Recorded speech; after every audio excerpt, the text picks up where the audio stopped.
ফুলকপিগুলোকে আগে গরম জলে একটুখানি 2-3 মিনিট ভাপিয়ে নেব। মিনিট 5 হয়ে গেছে, দেখে বুঝতেই পারছেন মশলাটা ওপরে কত তেল ছেড়েছে। তৈরি হয়ে গেছে আজকে আমাদের লাঞ্চে ফুলকপি রেজালা।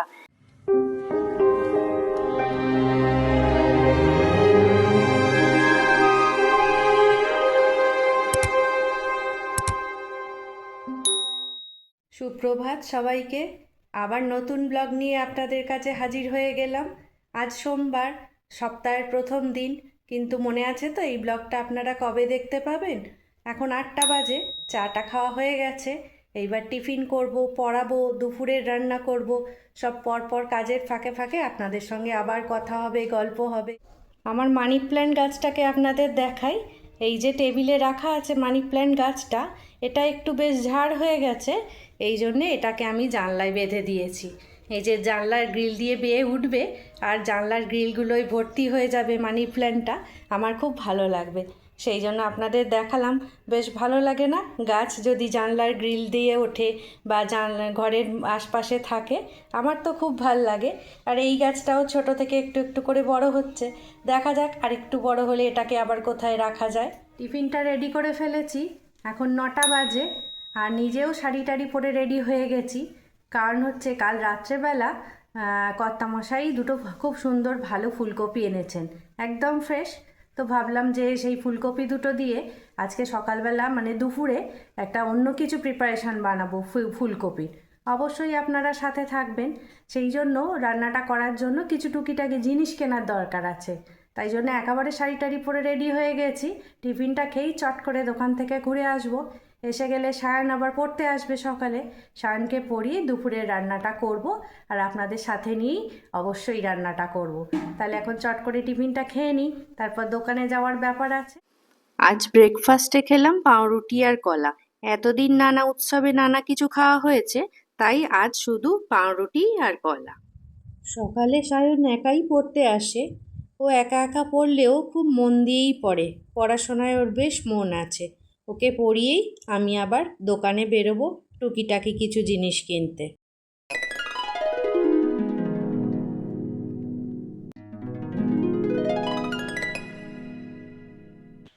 আজকে করব ফুলকপির রেজালা। চিকেন মাটন রেজালা তো আপনারা খেয়েই থাকেন, কিন্তু এখন শীতকাল, ফুলকপিটা এবার খুবই ভালো পাওয়া যাচ্ছে, তাই আপনারাও সহজে তৈরি করে নিতে পারেন ফুলকপির রেজালা। তো চলুন দেখাই যে কি কি লাগছে এই রান্নাটা করতে। ফুলকপি রেজালা করতে লাগছে ফুলকপি। এই যে একটু বড় বড় করে কেটে নিয়েছি, এটাকে জলে ডুবিয়ে রেখেছি, কারণ যদি এর ভেতরে পোকা টোকা থাকে তাহলে বেরিয়ে যাবে। এছাড়া আর কি কি লাগছে দেখাই। এই যে পোস্ত, 10-12টা কাজু বাদাম হাফ করা, এগুলোকে অবশ্য বেটে নেবো। গোলমরিচ গোটা, এটাও 10-12টার মতো আছে। ঘি 50 গ্রাম, টক দই 50 গ্রাম, আর এখানে একটু কিশমিশ আর চারমগজ, আর এখানে গোটা গরম মশলা।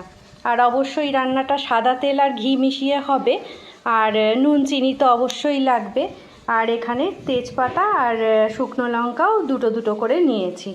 এবার চলুন তাহলে কিভাবে রান্নাটা করি আপনাদের দেখাই। ফুলকপিগুলোকে আগে গরম জলে একটুখানি 2-3 মিনিট ভাপিয়ে নেব। কড়াই দিয়ে দিয়েছি, একটুখানি ভাপিয়ে নিয়ে তারপর তুলে রাখবো। পোস্ত, কাজু বাদাম আর চারমগজ এইগুলোকে মিক্সির ছোটো জারে নিয়ে নিয়েছি। আগে এগুলো একটু শুকনোভাবে ব্লেন্ড করে নেব। পোস্ত, চারমগজ আর কাজু বাদাম ড্রাইভাবে ব্লেন্ড করে দিয়েছি। এবার এর মধ্যে দেবো টক দই।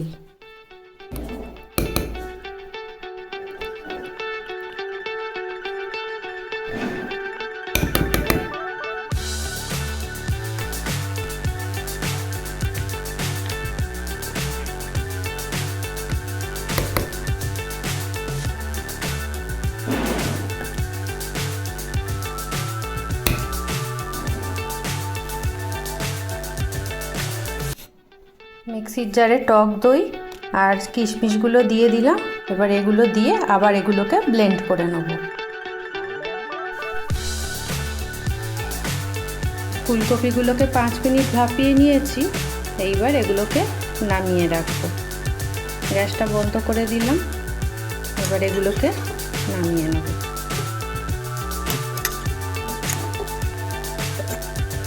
কড়াই সাদা তেল দিয়ে দিচ্ছি, 3-4 চামচের মতো সাদা তেল দিয়ে দিলাম। এবার এতে একটু 1 চামচের মতো ঘি দিলাম। এইবার তেলটা আস্তে আস্তে গরম হোক, এর মধ্যে দিচ্ছি গোটা গরম মশলা, গোটা গোলমরিচ,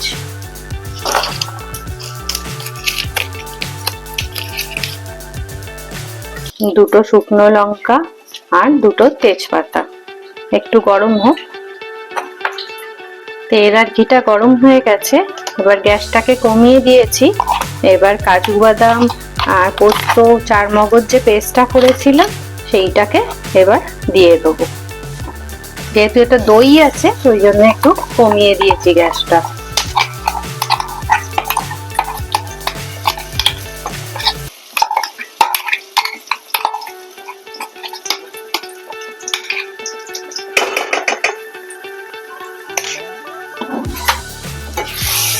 এবার এটাকে একটু হালকা করে নেড়ে নেব।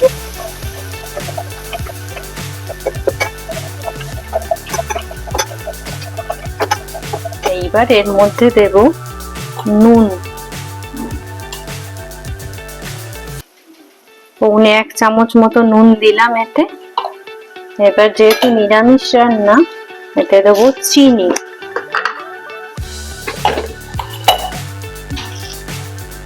টক দই আছে বলে 1.5 চামচ মতো চিনি দিলাম।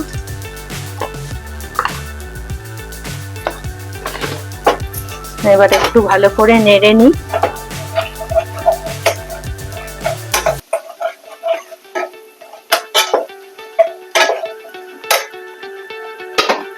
মিক্সির যে জারটায় বেটেছিলাম সেই জারটা ধুয়ে জলটা এর মধ্যে দিয়ে দেবো। মশলাটা থেকে দেখুন তেল ছাড়তে শুরু করেছে। এটাকে আরেকটু কষাবো, আরো 2-3 মিনিট এটাকে কষাবো।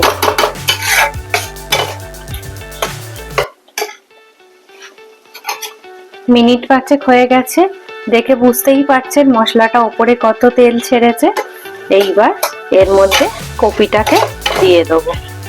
কপিটা তো আগে থেকে সেদ্ধ করাই আছে, ভাপানো আছে। এর মধ্যে কপিগুলোকে দিয়ে দেবো। গ্যাসটা কিন্তু কমই রেখেছি। দিয়ে এবার ভালো করে মশলার সঙ্গে কপিগুলোকে মিশিয়ে নেব।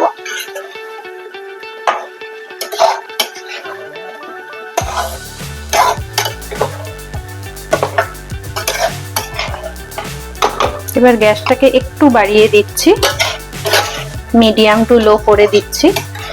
দিয়ে এবার কপিগুলোকে ভালো করে নাড়বো এর সাথে, যাতে মশলার সঙ্গে কপিটা খুব ভালোভাবে মিশে যায়।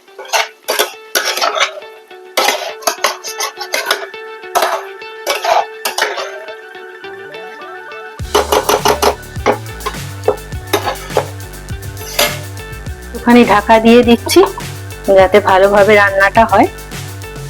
আবার ঢাকাটা খুলে আর একটু ভালো করে নেড়ে দেবো। যেহেতু এতে বেশি জল পড়বে না, সেহেতু মশলার সঙ্গে এটা খুব ভালো করে মিশলে তবেই এই খাবারের স্বাদটা হবে। গ্যাসটা কিন্তু বাড়াবো না, সেই অবস্থায় একটু ঢাকা দিয়ে দিয়ে একে রান্না করব। আবার একটু ঢাকা দিয়ে দিই।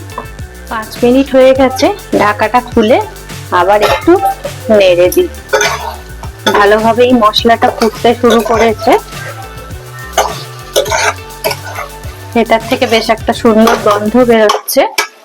এইবার এটাতে মিক্সি ধুয়ে আরো খানিকটা জল, মিক্সির বাটিটায় যেটুকুনি মশলা লেগেছিল সেইটা ধুয়ে আরো খানিকটা জল এতে দিয়ে দিলাম।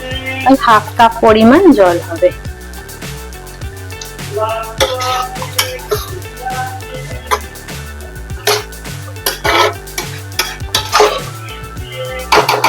এইবার এটাকে আবার ঢাকা দিয়ে দেবো।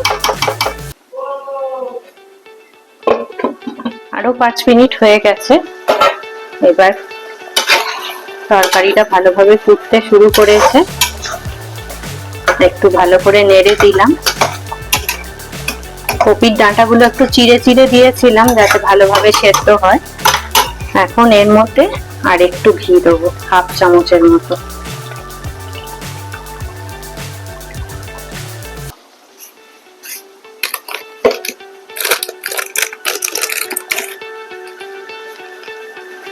এইবার দেবো গরম মশলা গুঁড়ো। রান্নাটা মোটামুটি হয়ে এসেছে, আর একটু জুসটা মরলেই এটা হয়ে যাবে। আগে কপিগুলো দেখি সেদ্ধ হয়েছে কিনা। আর একটু সময় লাগবে কপিগুলো সেদ্ধ হতে, তাই জন্য আর একটু ঢাকা দিয়ে দিই।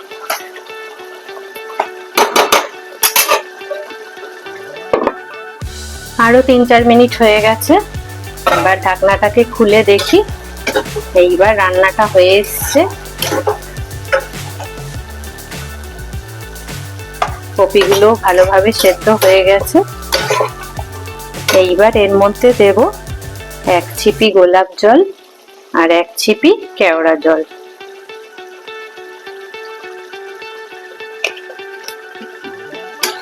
একটুখানি ভালো করে নেড়ে নিই। আরো 2-1 মিনিটের জন্য ঢাকা দিয়ে দিই।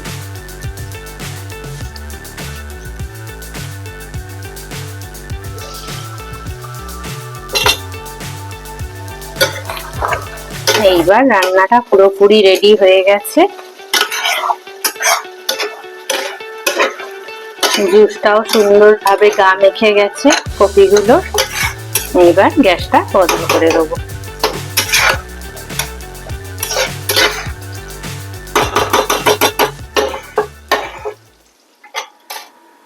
তৈরি হয়ে গেছে আজকে আমাদের লাঞ্চে ফুলকপি রেজালা। এটা আপনারা ভাত, রুটি, পরোটা, লুচি সবকিছুর সঙ্গেই, ফ্রাইড রাইস সবকিছুর সঙ্গেই খেতে পারেন।